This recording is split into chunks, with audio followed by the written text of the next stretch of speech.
सावन व्रत कथा।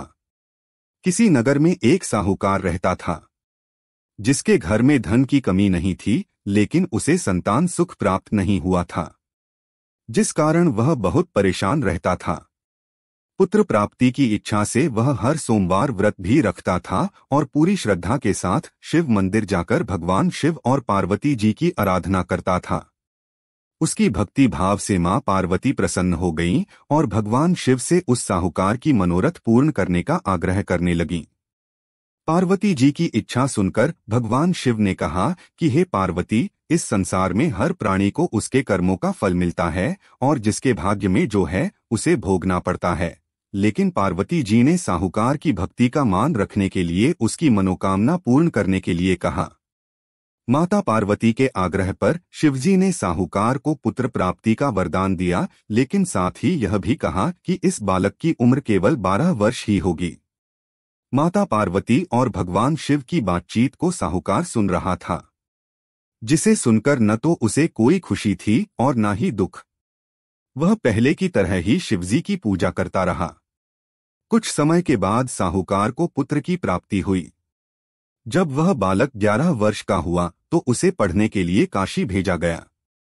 साहूकार ने पुत्र के मामा को बुलाया और उसे बहुत सारा धन दिया और कहा कि तुम इस बालक को काशी विद्या प्राप्त करने के लिए ले जाओ और मार्ग में यज्ञ कराते जाना। जहां भी यज्ञ कराओ वहां ब्राह्मणों को भोजन कराकर दक्षिणा देते हुए जाना। दोनों मामा भांजे इसी तरह यज्ञ कराते और ब्राह्मणों को दान दक्षिणा देते हुए काशी की तरफ चल पड़े। रास्ते में एक नगर पड़ा जहां नगर के राजा की कन्या का विवाह था, लेकिन जिस राजकुमार से उसका विवाह होने था वह एक आंख से काना था, जिसकी जानकारी लड़की और उसके घर वालों को नहीं थी। राजकुमार के पिता ने अपने पुत्र के काना होने की बात को छुपाने के लिए एक चाल सोची।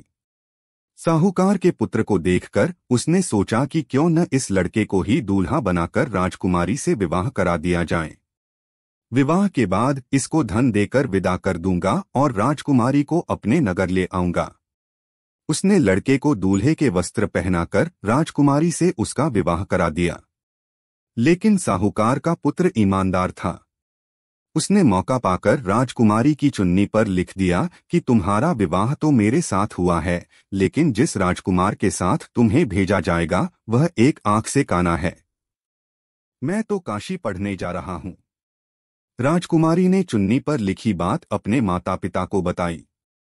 राजा ने अपनी पुत्री को विदा नहीं किया। दूसरी ओर साहूकार का लड़का और उसका मामा काशी पहुंचे और वहां जाकर उन्होंने यज्ञ किया। जिस दिन लड़के की आयु 72 साल की हुई उसी दिन यज्ञ रखा गया। लड़के ने अपने मामा से कहा कि मेरी तबीयत कुछ ठीक नहीं है। मामा ने कहा कि तुम अंदर जाकर सो जाओ। शिवजी के वरदानुसार कुछ ही देर में उस बालक के प्राण निकल गए। मृत भांजे को देख उसके मामा ने विलाप शुरू किया। संयोगवश उसी समय शिवजी और माता पार्वती उधर से जा रहे थे। पार्वती ने भगवान से कहा, स्वामी, मुझे इसके रोने के स्वर सहन नहीं हो रहा। आप इस व्यक्ति के कष्ट को अवश्य दूर करें। जब शिवजी मृत बालक के समीप गए तो वह बोले कि यह उसी साहूकार का पुत्र है जिसे मैंने 2 वर्ष की आयु का वरदान दिया। अब इसकी आयु पूरी हो चुकी है। लेकिन मातृभाव से विभोर माता पार्वती ने कहा कि हे महादेव, आप इस बालक को और आयु देने की कृपा करें, अन्यथा इसके वियोग में इसके माता पिता भी तड़प तड़प कर मर जाएंगे। माता पार्वती के आग्रह पर भगवान शिव ने उस लड़के को जीवित होने का वरदान दिया। शिवजी की कृपा से वह लड़का जीवित हो गया। शिक्षा समाप्त करके लड़का मामा के साथ अपने नगर की ओर चल दिया। दोनों चलते हुए उसी नगर में पहुंचे जहां उसका विवाह हुआ था। उस नगर में भी उन्होंने यज्ञ का आयोजन किया। उस लड़के के ससुर ने उसे पहचान लिया और महल में ले जाकर उसकी खातिरदारी की और अपनी पुत्री को विदा किया।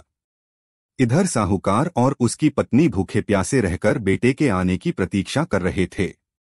दोनों ने प्रण लिया था कि यदि उन्हें अपने बेटे की मृत्यु का समाचार मिला तो वह अपने शरीर त्याग देंगे, परंतु अपने बेटे के जीवित होने की बात सुनकर वह बेहद प्रसन्न हुए।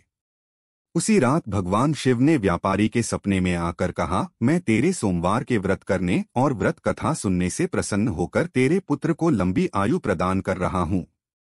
इसी प्रकार जो कोई सोमवार व्रत करता है या कथा सुनता है उसके सभी दुख दूर होते हैं।